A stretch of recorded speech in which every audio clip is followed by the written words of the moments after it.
The Philippine Fleet has deployed Jose Andrada-class patrol craft BRP Federico Martir, PC 385, and 3 boats under 1st Boat Attack Division.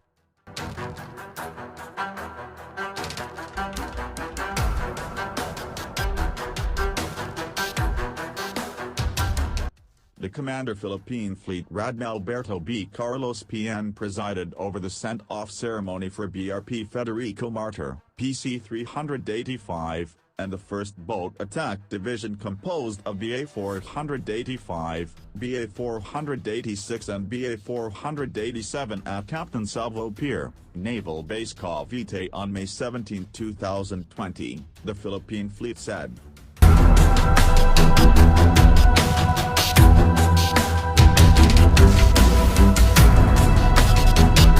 Rad Carlos reminded CDR Brix Dumanag PN and CDR John Paul Renola, commanders of the 1st BA Division and PC 385, respectively, to ensure that his M&M guidance of mission accomplishment and morale of men take precedence over everything else as they depart for their respective operational areas, it added.